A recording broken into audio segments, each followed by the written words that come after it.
This is supposedly Jim Carrey, I believe last night at the Caesar Awards in France, making his big debut back into the spotlight. I'm going to play it for you in a second, but I put, who is this? Because it is definitely not Jim Carrey. The eyes aren't even the same color. They don't even care anymore. Well, I'm retiring, but No. yeah, probably. Are you being serious or are you scrolling? I'm being fairly serious. Really? Why? It depends. It depends if the angels bring some sort of script that's written in gold ink that says to me that it's going to be really important for people to see. I might continue down the road, but I'm taking a break. I was sickened. I was sickened by the standing ovation. I felt like Hollywood is just spineless, en masse. And it really felt like, oh, this is a really clear indication that we're not the cool club anymore. I have enough. I've done enough. I am enough. And at a certain point, I realized, hey, wait a second, if it's so easy to lose Jim Carrey, who the hell is Jim Carrey? Hollywood did not merely lose Jim Carrey, it forfeited command over him. Certain individuals within the system are beginning to acknowledge it. They no longer even concern themselves if you observe the strategy. So Jim stares directly into the lens and declares he is finished, that he possesses plenty, and the sole method he is returning is if celestial beings deliver him a manuscript penned in gilded ink. This is the identical individual who labeled Hollywood gutless collectively for applauding after the Oscar strike and stated the entire event made him ill, and then he vanishes until he does not. Because at a particular moment, you must inquire, when a performer attains Jim Carrey status, begins calling the business gutless, departs, and then returns appearing and behaving like an outsider, did he simply transform, or did they reach him and silently substitute him with something they can manage? For the majority of his existence, Jim Carrey was disorder in high definition. The elastic face, the frantic eyes, the feeling that even the presenter did not grasp what he was going to perform next. That was the trademark. Now skip to that recent showing in France. Identical name on the schedule, but the individual on platform appears bulkier, shifts more languidly, talks in a level, cautious pitch, and the viewers online are debating less regarding what he uttered and more regarding whether the individual they are observing is actually him. That is where the analysis begins. People stop frames of his countenance and enlarge all the way in. The surface looks nearly mask-level sleek beneath the lamps. The cosmetics are thick. His vocal tone sounds thinner. And the relaxed, erratic vibration that formerly made questioners anxious feels like it has been dialed way down. Parallel comparisons with previous film go viral. Not due to a single major shift, but due to a collection of minuscule ones that pile up to spark this uncanny sensation that they are witnessing a very persuasive duplicate rather than the authentic one. This is supposedly Jim Carrey, I believe last night at the Caesar Awards in France, making his big debut back into the spotlight. I'm going to play it for you in a second, but I put, who is this? Because it is definitely not Jim Carrey. The eyes aren't even the same color. They don't even care anymore. So there are several things wrong with this, but the first thing I want to point out is the eye color. Jim Carrey has brown eyes, but these eyes are hazel. Let me blow it up some more, and then I'm going to show you the comparison, and then we have some more to get into. Take notice, of course, of the eye color, but the nose, the skin, it's like no pores. Could it be a filter? Sure. Or, compression? Sure. But that doesn't usually happen. I mean, there are no pores on this face. To me and a lot of people, this is a mask, a skin mask. But we have more details to go over with this because this is insane. All right, so this is the comparison of their eyes. As you can see clearly, two different eye colors, right? But let's zoom in some more. Let's zoom in some more. So this is Jim Carrey, right? And you can see the way the eyebrows sit, how he has somewhat of a monolid. It's not quite a monolid, not quite a double lid. It's kind of in between. But then you just see Okay, just look at the facial structure. Now let's move this up. What is this? What is happening? Look at the lids. Look at the lids of the eye. Look at the eye color, the eye shape, the eyebrows. So they put all this makeup on him, which you can see the makeup, but they didn't fill in his eyebrows? Huh? So his eyebrows are now gray, but his hair is still brown? Next, look at the skin. There's there no are the pores eyes. on this thing. Followers extract still images from his 90s films, dark brown, nearly black in certain illumination, and contrast them with tight shots from the recent occasion, where they vow his eyes appear paler, almost hazel, particularly when the lens captures them from the flank. The logical interpretation is lighting, maturity, camera hardware, perhaps even clinical or aesthetic alterations. The secretive interpretation is that you can alter a countenance, you can gain mass or lose weight on a frame, but you cannot imitate the sensation you receive when an individual gazes directly into the lens. They would go this far to do the mask. Why wouldn't they put in contacts? I personally believe that this is the age of disclosure, which they have said. This is the age of disclosure. They want us to know. They want us asking questions. They want us to panic, and they are trying to normalize it, or they're trying to gauge how many people are awake and have the eyes to see these things. Because even with this, there's people in the comments like, no, that's just a little Botox and he just got older. This is additionally the identical individual who appeared on television and began speaking as though he had broken free from the enchantment. He stood on Jimmy Kimmel's platform, ridiculed the Illuminati symbol as if he were revealing a persistent gag, and declined to allow Kimmel to dismiss it as merely another routine. He labeled extravagant Hollywood gatherings hollow, stated he was indifferent, and established clearly that when an individual at his status declares the entire situation is vacant, it strikes more forcefully than an unknown person murmuring it on a digital broadcast.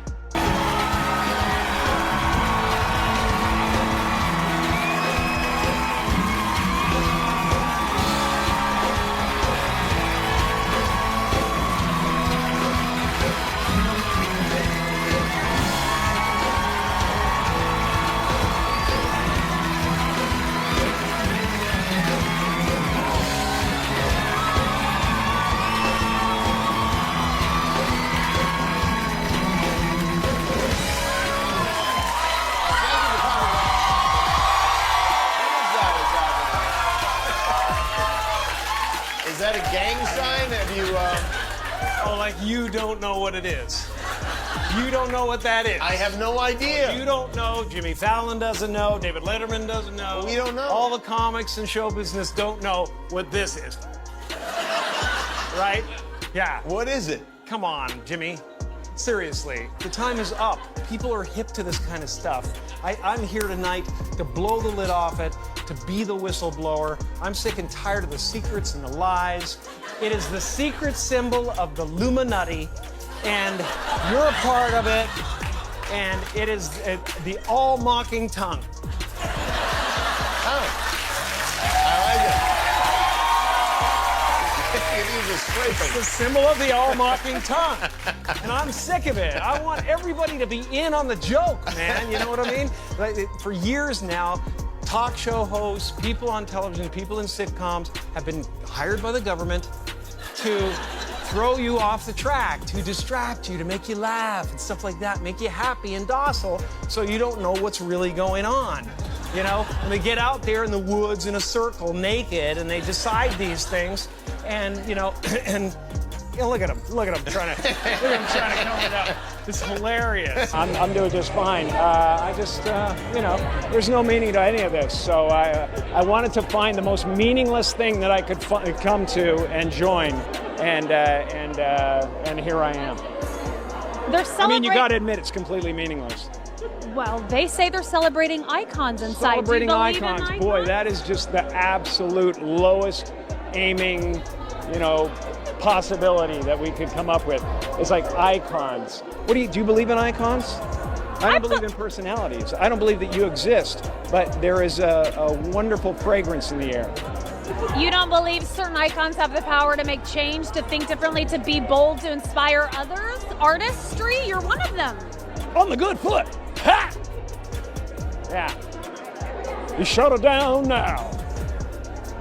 Yeah, no, I don't believe in icons. I don't believe in personalities. I believe that peace lies beyond personality, beyond invention and disguise, beyond the red S that you wear on your chest that makes bullets bounce off. I believe that it's deeper than that. I believe we're a field of energy dancing for itself. And You do not need to trust in replicas to sense what they are answering to. This is an individual who formerly leaped off every surface in the chamber, currently shifting like someone who is either profoundly exhausted, strictly controlled, or both. And when you align that updated rendition against every statement he has been making regarding Hollywood, gutless, pointless, calculating, that is when the inquiry enters. Did Jim Carrey merely mature and experience exhaustion? Or did a business he publicly defied resolve to provide the viewers a more secure, more silent version of him instead? The portion that truly terrifies individuals is not merely how Jim appears currently. It is how flawlessly his narrative aligns with what Katt Williams has been cautioning about for decades. For a long time, Katt has stated that in this field, nothing you witness is accidental. That by the moment something contacts the viewers, it has already been mediated, practiced, and authorized by individuals you will never witness on lens. Per him, fluke does not reside in Hollywood. There are solely actions and reactions, prizes and penalties. You saying it was? I'm saying that everything that happens in a business that's based off of pretend, that seems like a setup, is. Everything that happens in a business, everything that happens in a business that's based off of pretend, that seems like a setup, is. Yes.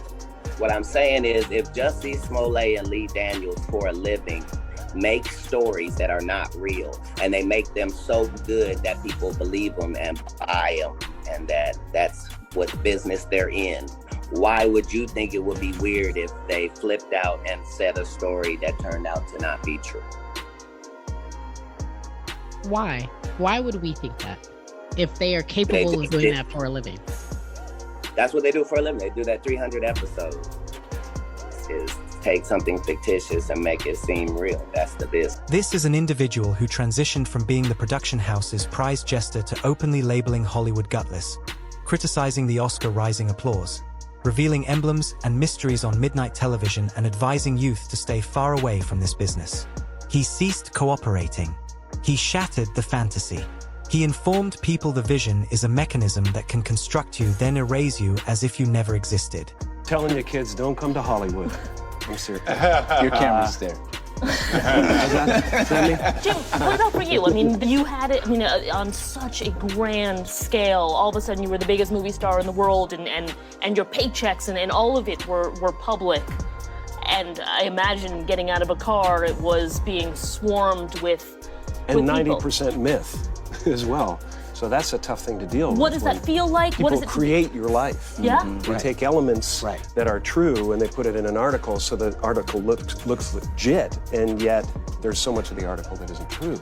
So that's something to kind of teach you that, hey, you know what? In order to go forward, I have to let go of what this creation is. And I ultimately found that even the me I created wasn't real, so that left me in an odd, precarious situation. And I've been writing and creating about that for a very long time. Katt asserts that is precisely when the agreement transforms. Initially, they attempt to humiliate you.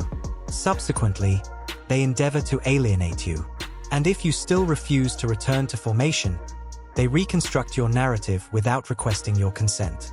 Professions evaporate, statuses get slandered, and in certain instances, the individual vanishes while their likeness continues functioning like a corporate emblem. The organization declines to withdraw. In business, nothing is coincidental, or you would be hearing who's losing money. In all of these situations, it's only the artist that's losing. Somebody makes big money. When these rappers get killed, not incidental. Somebody made $100 million and now don't have to talk to that artist or none of their crew, don't have to validate none of their contracts. Now only got to deal with the mama, only got to see her once a year, and it's over. And the money, he goes up and up and up. So they killed this $20 million guy, but they reaped $60 million in benefits. Wow. And they had some people from your city do it. Consequently, when Jim gazes into a lens and declares he has possessed plenty, that he is withdrawing and that the sole manner he is returning is if celestial beings actually descend and present him a manuscript composed in gilded ink, it does not appear like a charming analogy anymore. It appears like an individual acknowledging he is finished creating agreements with whatever manages this location. It is a metaphysical boundary in the dirt. I am solely returning if it is not you directing the actions anymore. Lovely thing. Well, I'm retiring, but No. yeah, probably. Are you being serious or are you screwing with me? I'm being fairly serious. Yeah. Really? Why? It depends. It depends if the angels bring some sort of script that's written in gold ink that says to me that it's going to be really important for people to see. I might continue down the road, but I'm taking a break. Yeah. I have enough. I've done enough. I am. And that is where the two narratives merge. On one side, you have Katt stating, this business can destroy you, incriminate you, or even eliminate you in manners that still profit from your reputation. On the other, you have Jim, who challenged them, departed, and then emerged appearing and shifting like a muted rendition of himself. Altered skin, altered eyes, altered vibration. Precisely the sort of subsequent image followers indicate when they murmur, they reached him. To the supporters observing all of this, it does not feel like accidental maturing or trivial digital exaggeration anymore. It feels like evidence of a more significant, more sinister regulation that Katt has been shouting about for decades. In Hollywood, if you refuse to portray the role they composed for you, they will discover a method to maintain the role with or without the authentic performer. The peculiar aspect is if you pay attention to Dave Chappelle, everything occurring surrounding Jim and Katt ceases feeling like digital plot and begins sounding like a mechanism performing exactly what it was constructed to perform. Even Mel Gibson has discussed the communal agreement of this business. The notion that if you select this existence, you are quietly consenting to be utilized, deceived, and double-crossed, and you are not permitted to become openly resentful regarding it. Somebody once said my problem was I didn't understand the social contract. Yeah, I now understand what that means. Yeah. Do you understand it? The social contract? Yeah. I think I do. Yeah. What is it for you? The social contract. You can't get mad. You can't get mad. You can't let it get you, because you have to make a deal with everyone else, and it's almost unspoken that you are going to be over at some point by people who you may have done something nice for. And it may happen that by circumstance, or even very purposefully, that you someone over. But that shouldn't get in the way of you being able to sit down and have fun with them. Am I on the right track? You can't build a resentment about it. You have to still try and love those people. Yeah. Because that's the way they're thinking. Because it ain't personal. No, it's not personal. They don't really mean to hurt you. No. Not really. I don't quite understand. Well, I mean, there's a lot of motivations for why it happens. Yes, many. I mean, money will make you do stuff as well, won't it? I mean, Yes. one, them, us, Yes. you know. Yeah, well, whoever. If there's many millions riding on a decision, it's hard to be philosophical. Yes. Yeah, very, very hard. Very hard to be, you you have to choose what level of integrity you're coming in at. And Okay. And I've often felt it. I've sat there and I have felt the knife slip firmly in between my shoulder blades and tried to have it shoved through the other side through my heart. And I've actually felt the whole thing and I've gone, ah!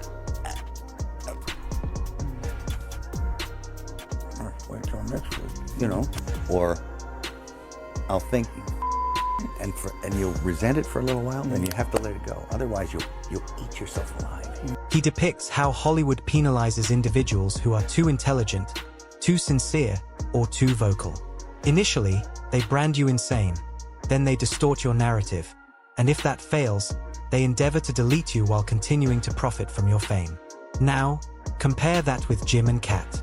Jim is on film criticizing the Oscars audience, labeling Hollywood gutless, declining to permit the press to dismiss the strike as some psychological incident.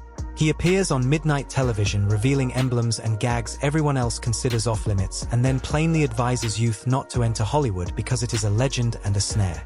I was sickened. I was sickened by the standing ovation. I felt like Hollywood is just spineless, en masse.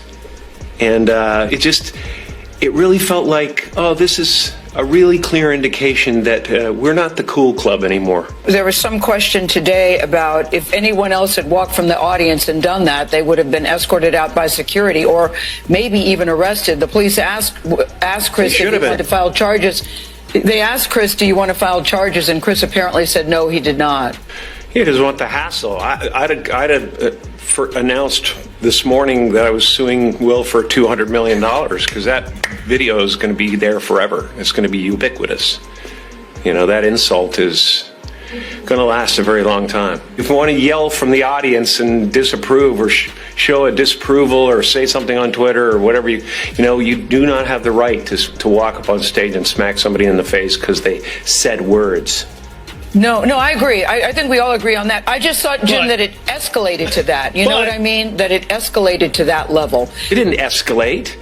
It came out of nowhere because Will has something going on inside him that's frustrated, and I wish him the best. I really do. I don't have anything against Will Smith. He's done great things. But that was not a good moment. It cast a pall over everybody's shining moment last night. You know, a lot of people worked really hard to get to that place and to have their moment in the sun and to get their award for the really hard work they did. And it is no mean feat to go through all the stuff you have to go through when you're nominated for an Oscar. It's a gauntlet of devotion that you have to do. And it was just a selfish moment that cast a pall over the whole thing. Dave clarifies the unrecorded regulations. You do not challenge these individuals.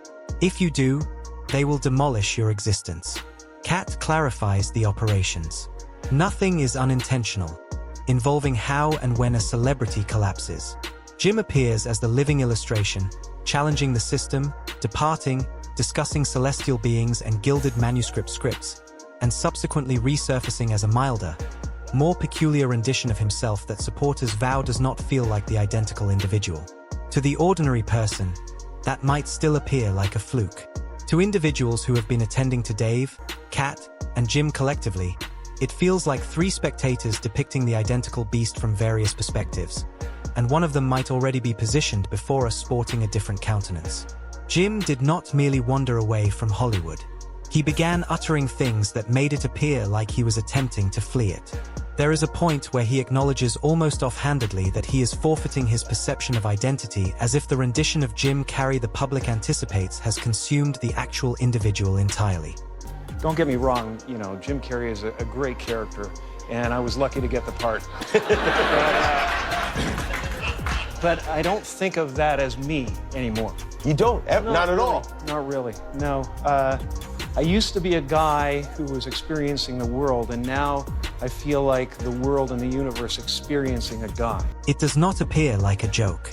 It sounds like an individual who has been sporting a disguise for a long duration. He is not certain what his own countenance looks like any longer. For a few moments, it feels like the disguise falters. Not his, but the industry's. Subsequently, he discards the humor almost completely and begins discussing what this mechanism truly performs. He states that in America, and particularly in Hollywood, the actual authority is not merely in wealth or celebrity. It is in managing how we in America are misled.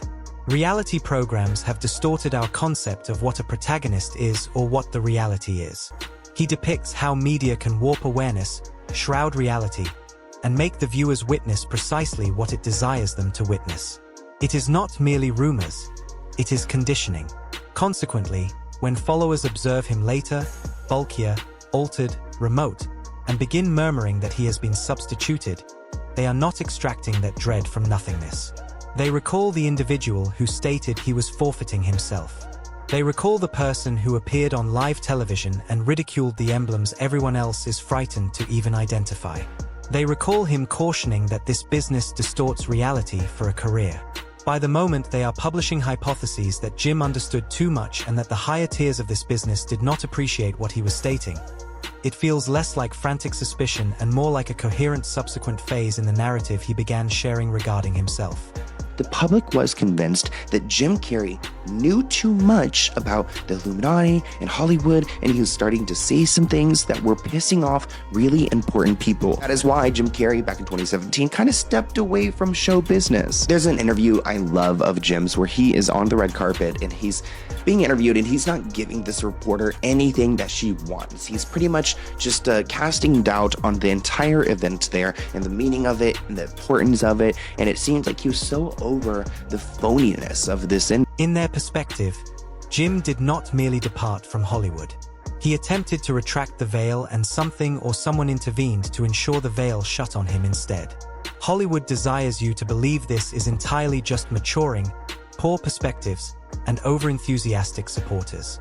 However, once you have observed Jim acknowledge he is forfeiting himself, watched him challenge the emblems on live television, and heard him explain how this business reconstructs reality, it is difficult to ignore the sequence. In a city constructed on fantasy, the most frightening feat isn't transforming someone into a celebrity. It is persuading you that if something regarding them suddenly feels incorrect, you are irrational for observing. So now you are remaining with two inquiries that go far beyond Jim Carrey. If a business openly constructed on deception can manage how we perceive reality, how would we even understand if they did exchange the individuals we believe we understand best? And if voicing concerns like Jim, Katt, and Dave perform truly does place a mark on your spine, are we observing a plot hypothesis unfold in actual time, or observing the cost of sharing the reality in a mechanism that cannot endure being unmasked? If you appreciate this footage, press that follow button so that you never fail to catch any fresh footage. And until then, family, stay authentic.